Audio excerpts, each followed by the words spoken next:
Hey, this video is for our pinwheel parents primarily and guardians, but it is also, um, I'm not sure if I got that right from the beginning. But anyway, this video is primarily for our pinwheel parents and guardians, also for our tutors, but it is available for anybody who would like to learn more about TBRI, whether you're working with kids, students, or just wanting to work on um, good relational skills, caregiving skills.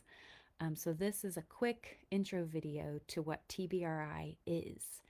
TBRI stands for Trust Based Relational Intervention, and that is purposefully named like to show like a contrast to the way many people were raised or taught based more on fear or control. Um, and rules and regulation. So, TBRI has at its base connection and relationship. And we know that this is the way that God approaches us first and prioritizes connection and relationship with us um, far more than making us follow rules just for the sake of rules. So, trust based relational intervention is a beautiful way to learn how we can change or improve the way that we parent or teach or tutor, um, or even just relate to other people in general. It's awesome. So I'm super excited to share some of this with you guys.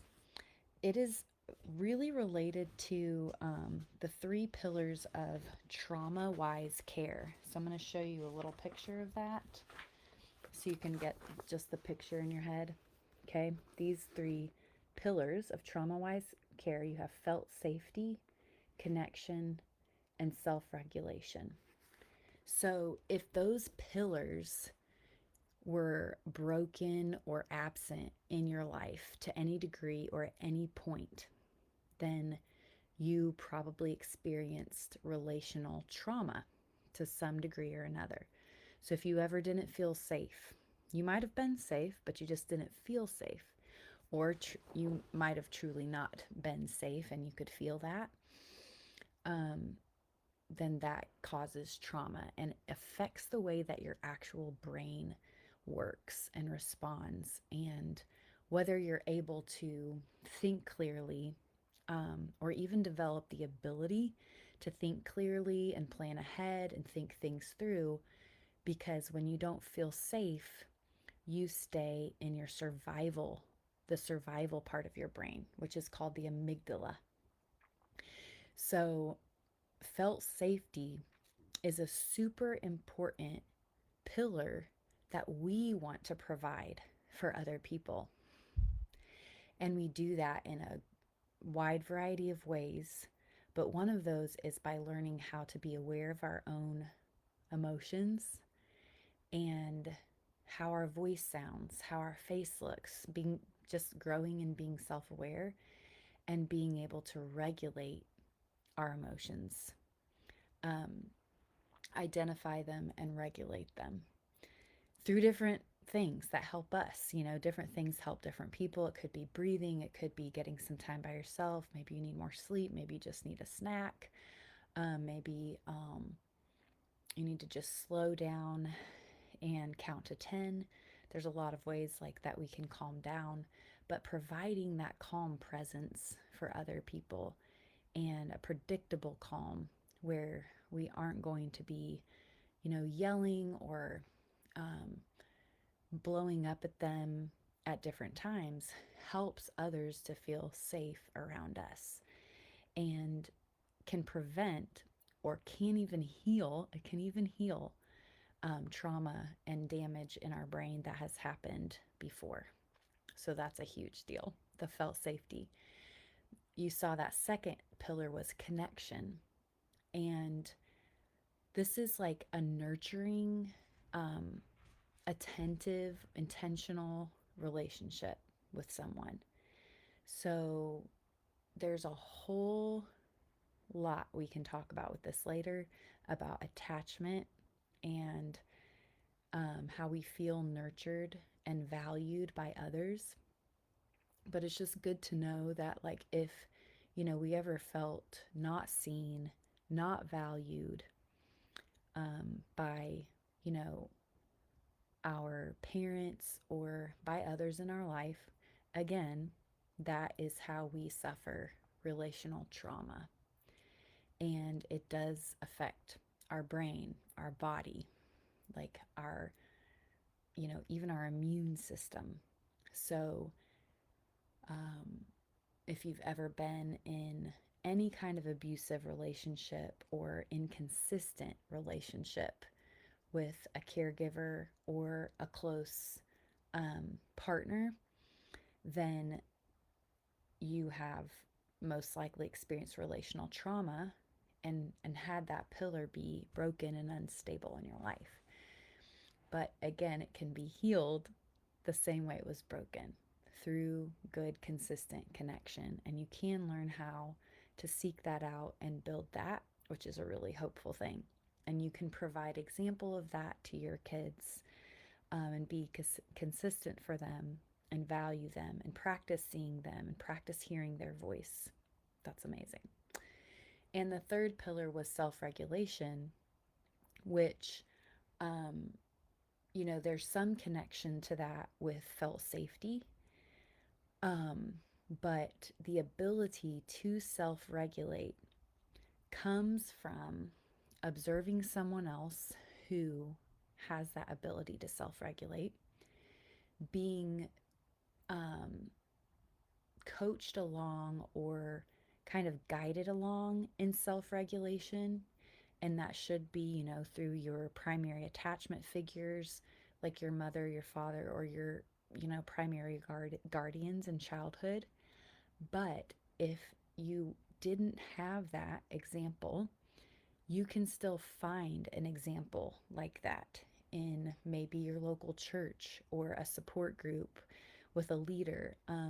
Adults, who go to different kinds of support groups can have a sponsor who can demonstrate for them self-regulation, and it can still be and then coach them along until you can learn it yourself.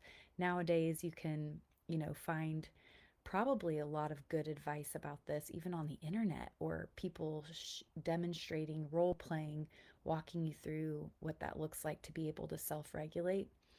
And that is a huge aspect of being able to prevent relational trauma, is you being self-regulated in front of your kids, um, and demonstrating to them, how to calm yourself down and everything. Felt safety is about more than that, but I did talk a bit about the self-regulation part. And then being able to help them practice those tools as well is really, really good. All right, and then the last thing I want to share with you about this introduction to TBRI is the mantra for TBRI.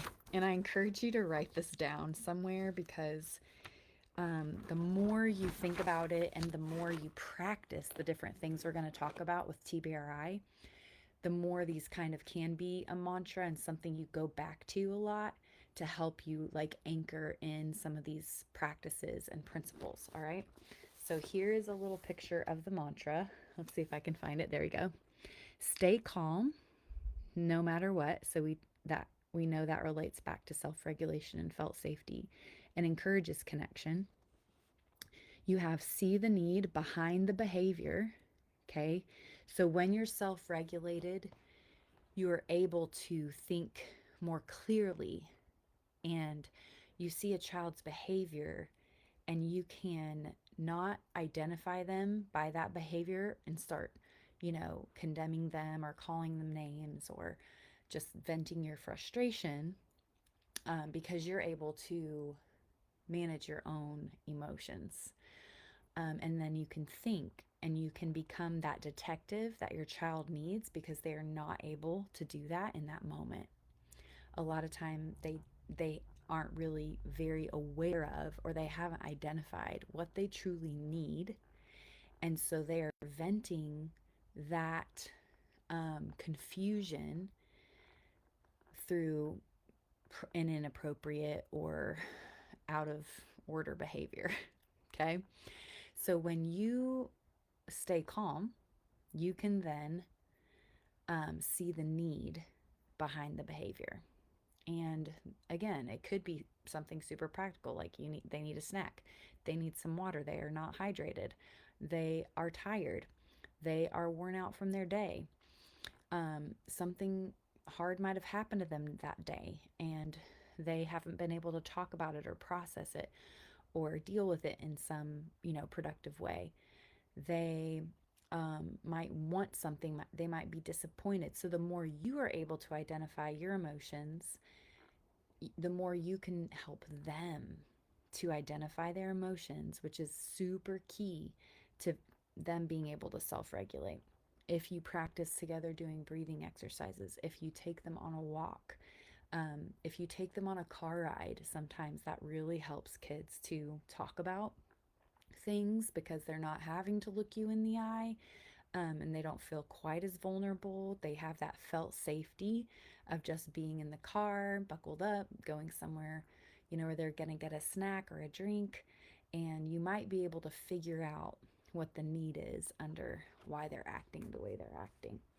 Then, once you do see the need, you can try to meet the need and you find a way to meet the need. And we can talk more about that later. And then don't quit. If not you, then who?